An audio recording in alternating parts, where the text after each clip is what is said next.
Welcome to the Open to Hope Show. I'm your host, Dr. Gloria Horsley, with my co-host and daughter, Dr. Heidi Horsley. This show is brought to you by the Open to Hope Foundation in partnership with the Compassionate Friends. Well, Heidi, I love our show today because it's with our partners, the Compassionate Friends. We wanted to do a show about the Compassionate Friends so we could all let you know about this fantastic organization that Heidi and I are involved with. Heidi's on the board. Yep. And we want to tell you all about it. It's an organization to help people who've lost children, grandchildren, and siblings. And it's a wonderful organization, and we have got a great group of people today here to tell you all about the organization. You want to introduce them, Heidi? Yes, I'd love to. So we are talking today with Babe Anthony Muro and his wife Michele and Arnie and Varda Wendorf.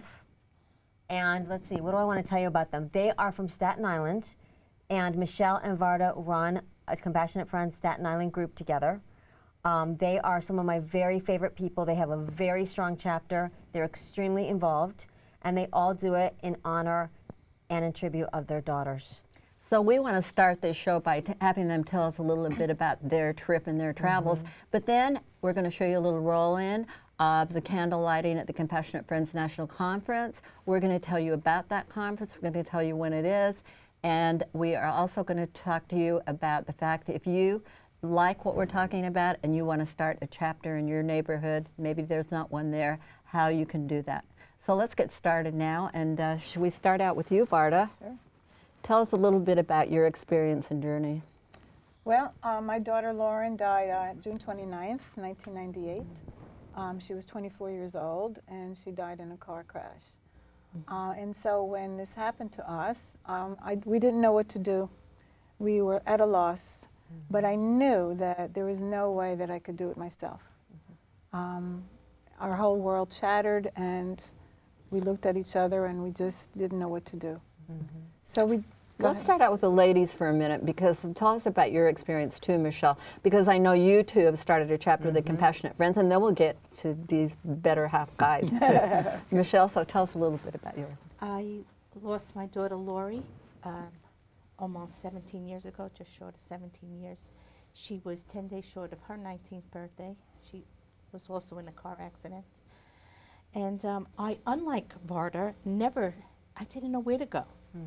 I never thought of joining a group. Groups were something that I would never think of joining. And luckily, my husband did think of it. And it's really a lifeline. So let's get to your husband there now that you pointed to him. So Babe, it was your stepdaughter, right? Yeah, my stepdaughter Lori. And when this happened, I was worried that she was going to lose her mind. That's what was going through my mind. So I said, I have to find something for her. And somebody I knew, we were new in Staten Island. I met this lady, Flo, out of nowhere. Today, I think we were put together for a reason, you know. And she gave me a contact number for the group in Staten Island. And where did you meet her? She's one of my neighbors, you know. She had lost a daughter. Wow. I never knew about her. We never talked that much, you know, but she told me she lost her daughter. She gave me the number. I called up, and we went to a meeting. Yeah. How about you, Arnie? What's your... Well, Varda was looking up Compassionate Friends on a computer, and we found one. We live in New Jersey, in Bayonne, which is right across from Staten Island. But we found there was one in Bayonne, but we were told that they don't have meetings during the summer. This was in June. So we started going to one in Parsippany, which is about 40 minutes away. And then somebody I worked with knew somebody in Staten Island, had a friend that went to the Staten Island chapter. So we figured, you know, let's try that one out. And that was 17 years ago, and we've been going there ever since. And I wasn't going back to a meeting. After the first one. So after the first one, you didn't think you were going to go back? I was just taking her, and once she knew her way, then I wasn't going. But I've rarely missed a meeting. Well, tell me, I'm going to ask the ladies first and then the guys. What do you think that bereaved parents and grandparents and siblings, what do you think they need most? You've been running this chapter. What's your thought when you see people come in, new people? Why don't you start, Varda? I think what they need most is to know that they're not alone. And the motto of the Compassionate Friends is we need not walk alone. And that is the truth. Because when this happens to you, you think you're the only one in the world to whom it has happened. So just to know that someone else actually understands. We usually, when people say, I understand what you feel, and they really don't unless they've lost a child or a grandchild or a sibling. And so I think that's it, that we're not alone. There's somebody who understands us. And what's your take on it, Michele? What do you think people most need? I also feel that when we have this loss, we think we're going crazy. And the things that we think about are a little crazy. But when you come to a meeting, you find out all of us think the same way. And it's okay. We're not going to, you know, you feel like you're going over this mountain and you're going to fall over. And so we all think these things, and I'm at a loss for words. Yeah, that makes sense. And it just normalizes it. It's like, okay, I'm not going crazy because other people are having a shared experience and a similar experience. Now, I wanted to ask about the guys. Arnie, what do you think the guys need? I mean, it seems like guys are, I hear them worried about that I don't cry enough, or my wife thinks I don't, or, you know, I don't know. What's your thought about guys? We hear that a lot at meetings, and sometimes we haven't had a men's meeting in quite a while, but, you know, sometimes we do. And most of the men in our group, when we started off, we had a handful. Now there's a lot more coming, just because they see other guys there. And some of them are boisterous. You know, they say give out their opinions, but a lot of them don't say anything. So when we get them into a men's meeting, I think I get everyone to say something. You know, I pick out a topic and we roll with it. What would be a topic that you'd pick out often? Well, as I said, we haven't had one in a long time, but we've talked about, you know, your relationship with your wife, you know, the sex word, and also, you know, your relationship between you and your child. You know, I don't remember. No, I think that the sex word, as you say, is a big deal for people and for a lot of men, and being able to talk about it. What a great thing. Yeah, to but be it's able tough to talk about it in our men's meeting, because the next day you may be with the other person, and you may look at them a little bit differently. But at the conferences, you know, the men's meetings are productive. Right. Babe, what have you seen with the men in the group? Do you have the anger issue come up much when you see the men? Well, when this happened to me personally, I was very angry. Talk about that. I had a God thing. I was mad. I felt I was a little spiritual before this happened, and I have a friend of mine who's a Monsignor. He gave me a book that it's okay to be mad at God, because I couldn't imagine that he could do this to her, you know, like, not to me, to her, you know, take a daughter, like, and I got over that. I've learned to, somebody told me not to shut the door.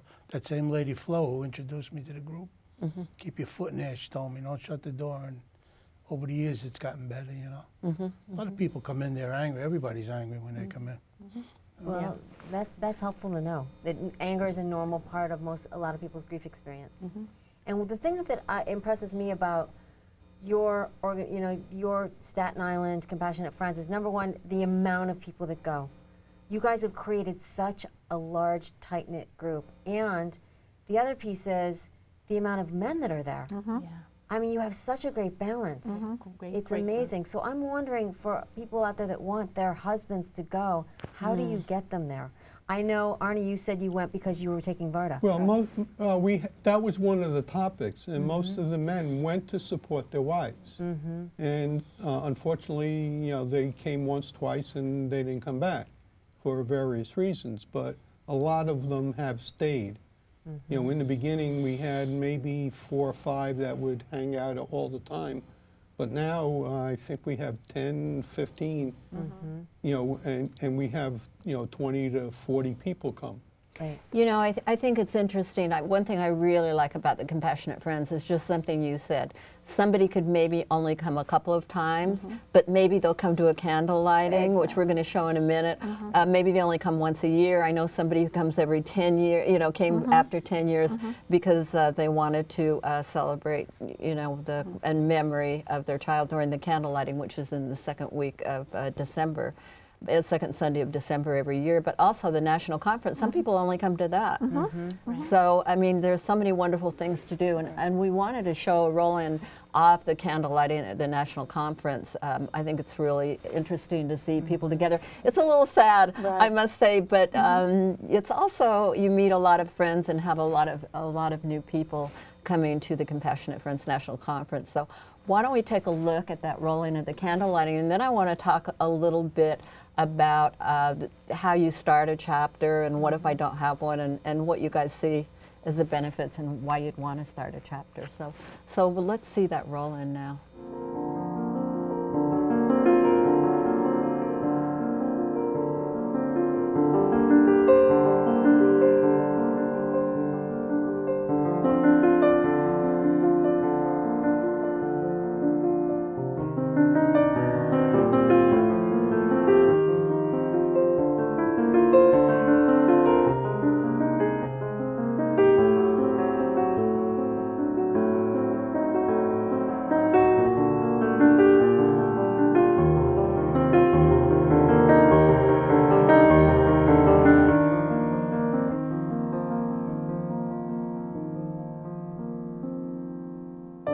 John David was 15 months old, and he passed away March the 31st, 1991. He was 19, and he died March 30th of 2010. May 15th, 2013, he was 14 years old.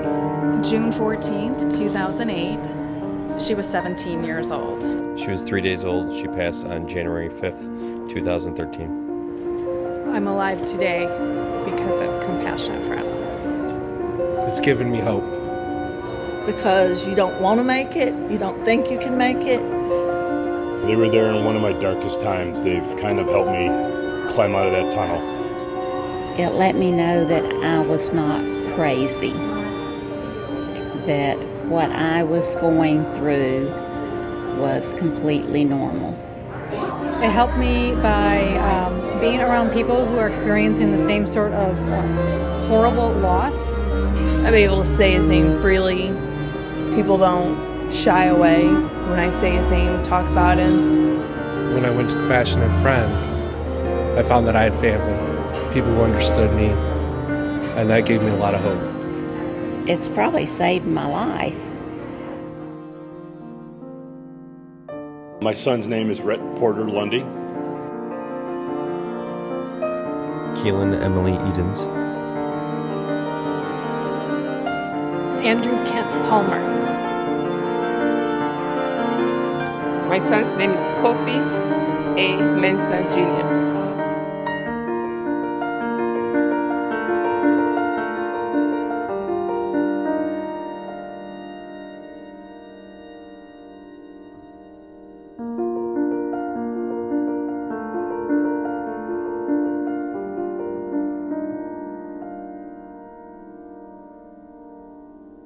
Wow, pretty intense, but a wonderful tribute that happens at the Compassionate Friends during the final dinner we have at the conference. And it's going to be in July, right, Heidi? July 10th to 12th. And let's see, it's going to be in Dallas, Texas. You guys probably already know, because I know that they said you guys book immediately after the conferences and, you know, get your hotel rooms. Yeah. And people, you can go on thecompassionatefriends.org and find out all about the conference in July.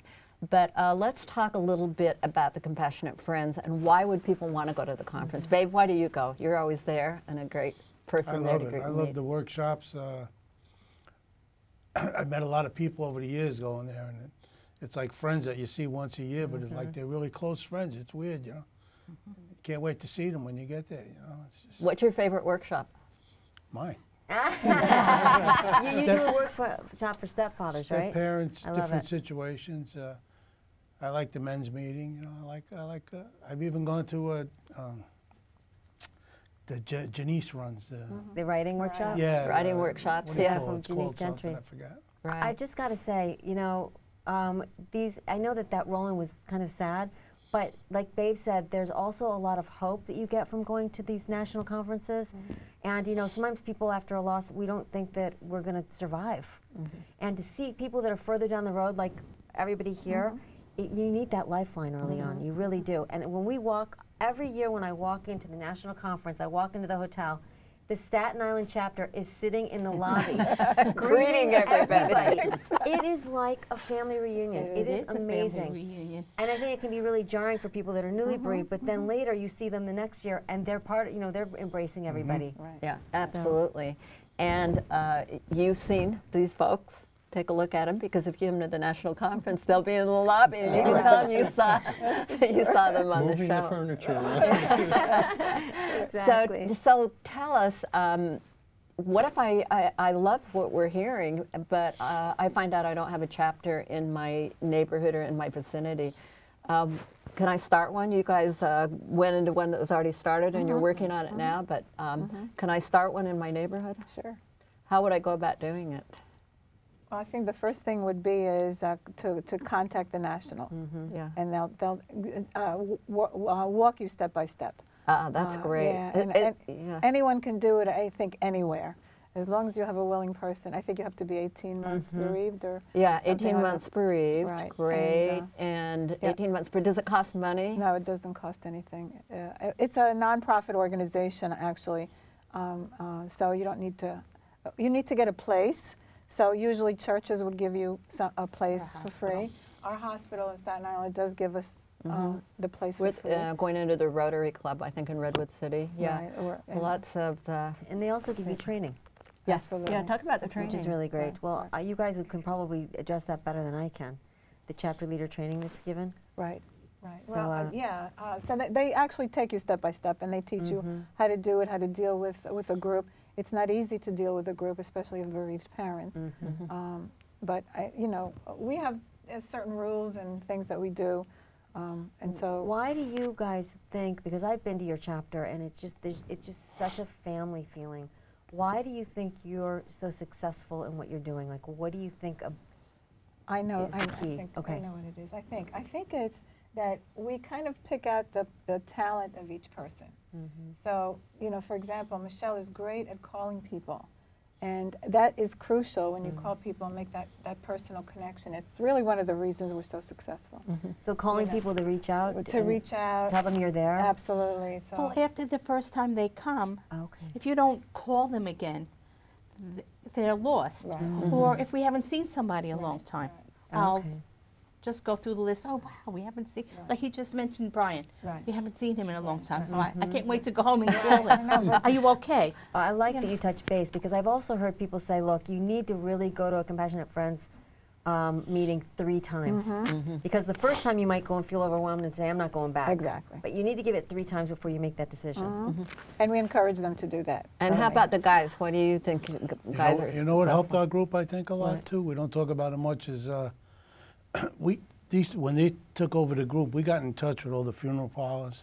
Right. We got the Staten Island Advance to come to some of our events, advertising our group, So when people on Staten Island lose a child, they know the name already, Compassionate Friends, they've heard of us, let's put it that way. Hospice. Well, let me say one thing for people that are watching this, and maybe they're only 18 months out. I think, and I want to hear your thoughts on it too, that when you start reaching out to help other people, you really, at that point, you're kind of moving along a little bit in your own process. But for some people, maybe they're 5 years out, they're not ready to start a chapter. Some people maybe at 18 months are. Everybody, has kind of a different cadence. But I find if people can just bring something or be part of the chapter leadership in any way, it helps them to start moving out and to helping other people.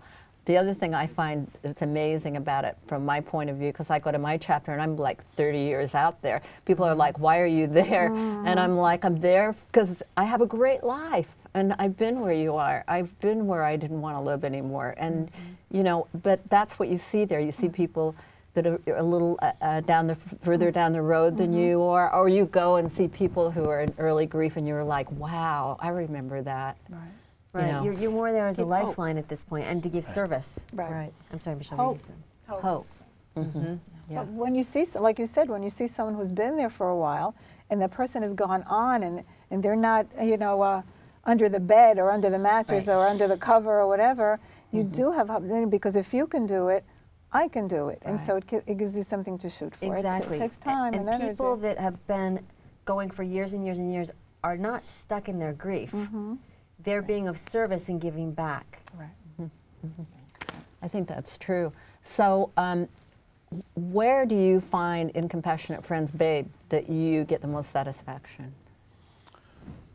I like when you get newcomers, you know what they come in, they're a mess, you know, and then if they stick around our group, you could see the change in them. It's like when the flowers come back in the springtime, you know. Yeah. You see people getting healthy again, you know, really.